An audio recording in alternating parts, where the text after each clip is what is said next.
Ya, untuk analisis menggunakan Smart PLS yang pertama kita lakukan adalah persiapan datanya terlebih dahulu. Nanti seperti ini ya datanya. Jadi data yang kita gunakan di sini data yang ada di set data edit. Nah, ini yang data yang sudah diperbaiki.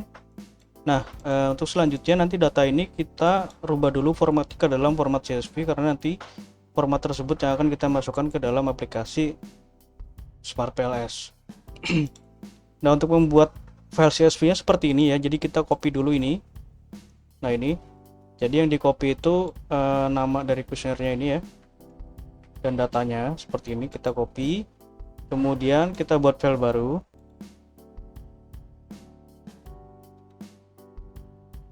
Nah, seperti ini ya. Kemudian kita save.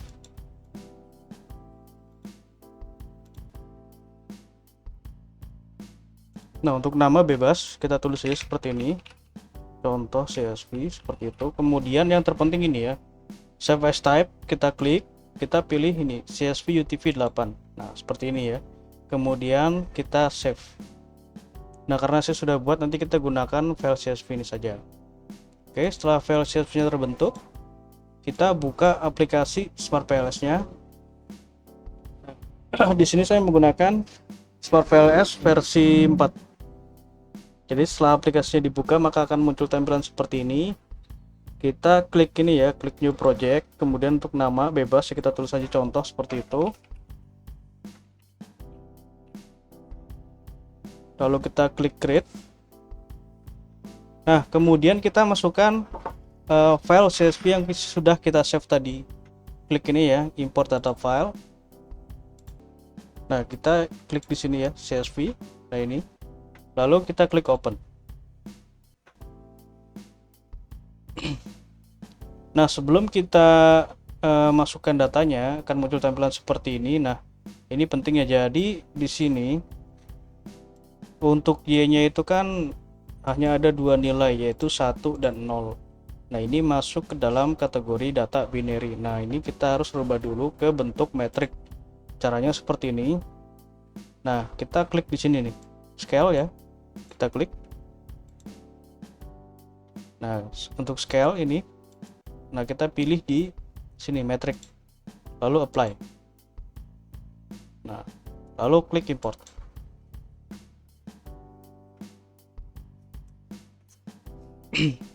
Ya, ini tandanya data sudah masuk ke dalam aplikasi Smart PLS. Ini kita bisa back.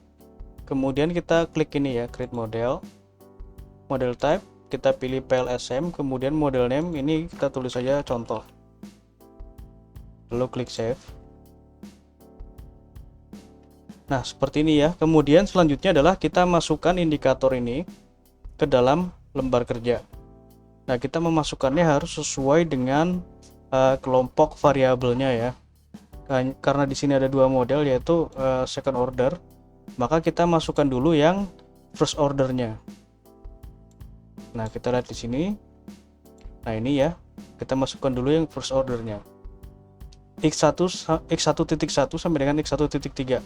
Nah, kita klik X1.1, kemudian tekan shift, kita klik X1.3. Nah, seperti ini, kita tarik ya. Lalu kita klik enter. Nah, seperti ini dulu, nanti kita beri nama. Kemudian X1.4 sampai dengan X1.7. Nah, kita klik X1.4, kemudian tekan shift, kita klik X1.7. Enter. Nah, seperti itu ya caranya. Karena ini variabelnya ada banyak, saya percepat saja. Oh ya, sebelum itu, jadi kalau misalkan kita ingin merubah nama ini ya, memberi nama ini, tinggal double klik saja. Nah, ini double klik. Nah, ini ya, kita ganti namanya dengan misalkan ini. Copy, paste seperti ini, lalu apply. Seperti itu ya untuk mengganti namanya. Oke, jadi untuk mempersingkat waktu ini saya percepat untuk prosesnya. Nah, misal seperti ini ya, kita sudah masukkan semua dan sudah diberi nama. Dan untuk merubah posisi indikator ini, yang variabel konstruk ini ya, nah ini diklik variabelnya, ini kita tinggal pilih menu indikator ini, nanti akan merubah posisinya. Seperti ini contohnya ya. Oke, seperti itu. Jadi ini untuk yang first order terlebih dahulu. Nah, kemudian untuk yang second order caranya seperti ini, kita blok secara keseluruhan ya. Kita contoh di sini untuk yang X1 dulu, verifikasi diri. Nah, kita blok seluruhnya jadi dari X1.1 sampai dengan X1.9. Kita blok seperti ini, kita tarik. Nah, lalu kita enter dulu. Lalu kita beri nama.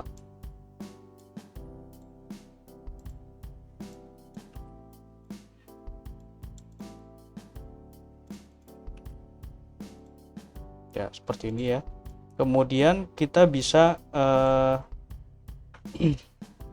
minimalkan ininya ya, minimalkan variabel konstruknya. Caranya klik kanan, lalu kita klik ini ya, hit indikator. Nah, seperti ini. Untuk yang X2 sama caranya.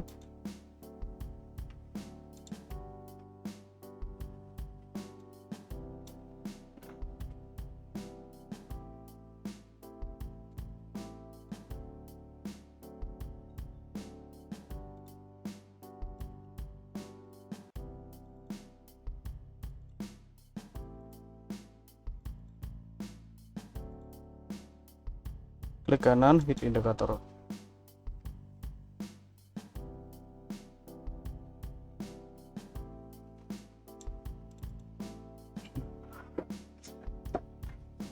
Ya, setelah seperti ini lalu kita hubungkan modelnya menggunakan menu ini connect.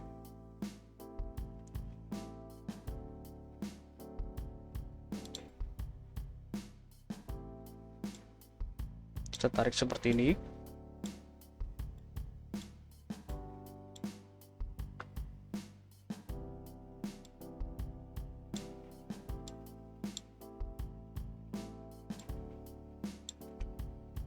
Nah, ini untuk yang second order ke Y, X2 ke Y, kemudian X3 ke Y. Nah, seperti ini ya untuk modelnya, lalu kita save. Nah, setelah seperti ini kita lakukan analisis. Jadi yang pertama itu kita penguji PLS algorithm terlebih dahulu. Jadi untuk PLS algorithm di sini ada outer model dan inner model. Nah, di dalam outer model nanti ada ini ya, validitas dari nilai outer loading dan APE, kemudian reliabilitas ya ini ya, nah, TMT dan lain-lain. Oke, untuk caranya seperti ini. Klik calculate, kemudian PLS algorithm, lalu start calculation.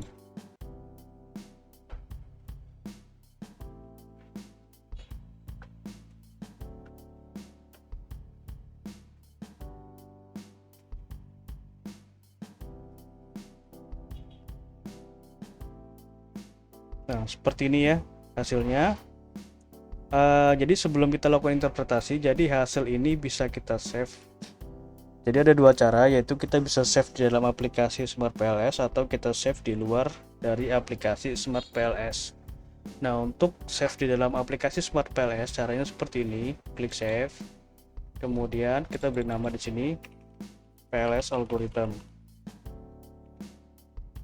Nah, kemudian kita klik create. Lalu kita save di luar dari aplikasi Smart PLS. Dan nanti hasil save filenya seperti ini ya, outputnya ya. Nah, seperti ini. Jadi untuk output analisisnya itu bentuknya Excel. Nah, untuk cara save di luar aplikasi seperti ini, klik Excel, kemudian export. Nah, lalu kita bisa save. Kita beri nama dulu tahapan analisisnya.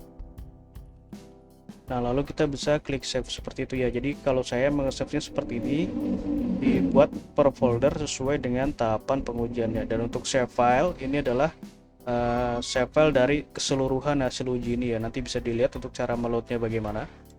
Oke, seperti ini ya. Kita lakukan interpretasi. Yang pertama kita lihat nilai dari outer loadingnya terlebih dahulu. Nah, ini outer loading. Untuk nilai outer loading ini harus lebih besar dari 0,7.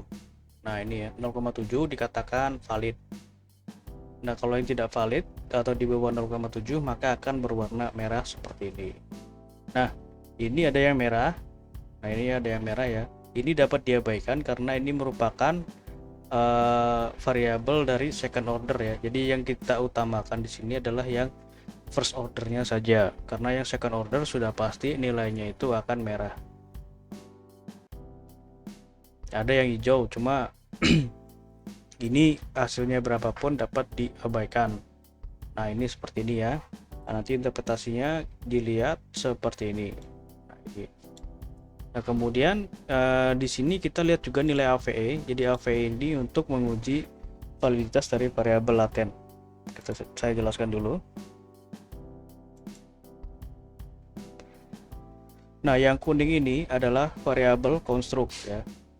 Nah, yang biru, yang bulat ini adalah variabel laten. Nah, tadi kita menguji nilai loading itu ya, outer loading itu kita menguji validitas variabel konstruk. Nah, kalau yang AVE kita menguji validitas dari variabel laten atau yang biru ini. Kita lihat di sini, construct reliability and validity. Nah, kita lihat nilai AVE-nya. Jadi AVE ini harus lebih besar dari 0,5. Nah, ini seluruhnya sudah lebih besar dari 0,5 ya, kecuali yang second order. Nah, ini dapat diabaikan. Kemudian untuk reliabilitas,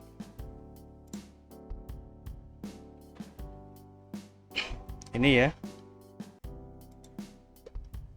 kita lihat nilai kerombak alpha dan composite reliability yang ROC. Nah, dua nilai ini harus lebih besar dari 0,7. Nah, ini seluruhnya sudah lebih besar dari 0,7, dapat dikatakan reliable. Jadi sampai tahapan ini dapat disimpulkan bahwa seluruh kuesioner dan item variabel latennya itu valid dan reliable, sehingga dapat dilakukan untuk pengujian selanjutnya. Nah, untuk pengujian selanjutnya adalah HTMT ini ya. Discriminant validity menggunakan nilai HTMT. Kita lihat di sini untuk HTMT.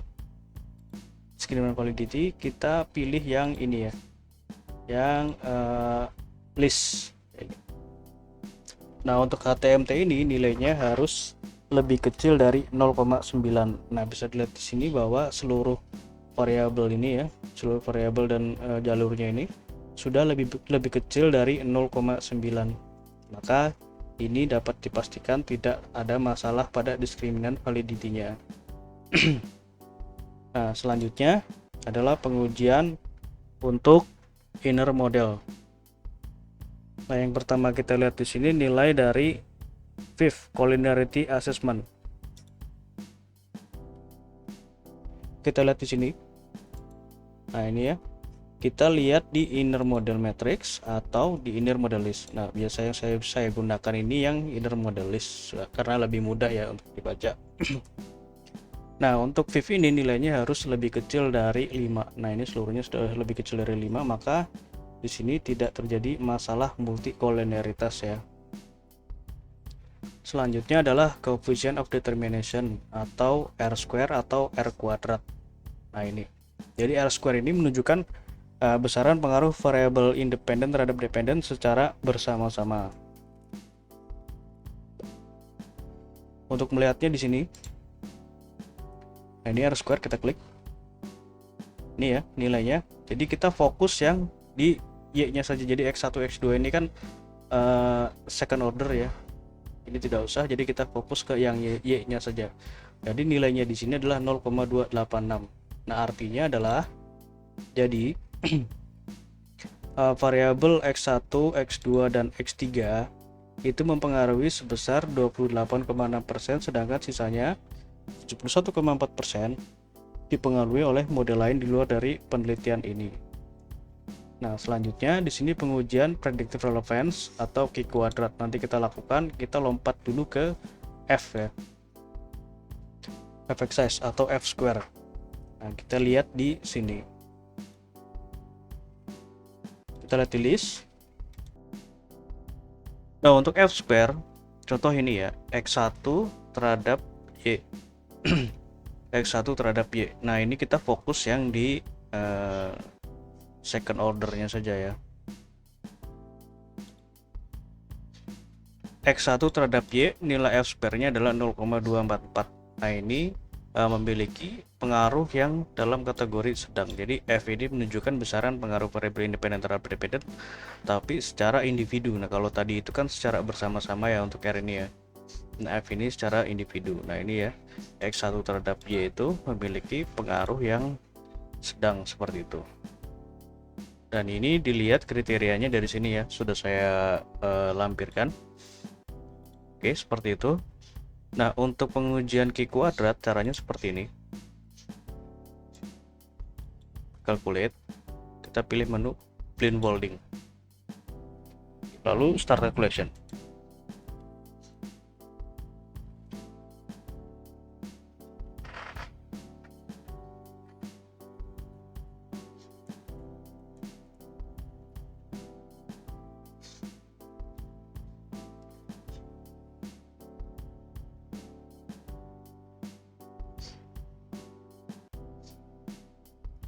Nah kita lihat di sini construct cross validated redundancy. Nah ini ya yang kita gunakan, yang ini saja, yang I saja, yang intensi. Nah nilainya di sini adalah 0,247. Nah 0,247 ini ya tergolong dalam memiliki nilai relevansi prediktif yang sedang. Nah ini kita lihat kriterianya dari sini. Jadi Q kuadrat ini menunjukkan bahwa nilai estimasi ketika penelitian ini dilakukan ulang menggunakan responden yang berbeda dengan jumlah yang sama itu memiliki keakuratan dalam kategori sedang. Jadi artinya ketika dilakukan penelitian ulang nanti hasilnya bisa berbeda dengan yang sudah dilakukan ini. Nah, yang terakhir di sini adalah uji hipotesis penelitian. Caranya seperti ini. Klik calculate, kemudian kita pilih menu bootstrapping. Start calculation.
Nah ini adalah hasil dari bootstrappingnya.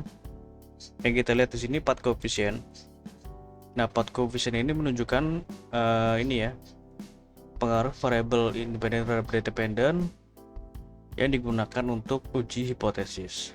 Nah di sini ada dua nilai yang kita perhatikan, yaitu nilai dari original sample dan p-value.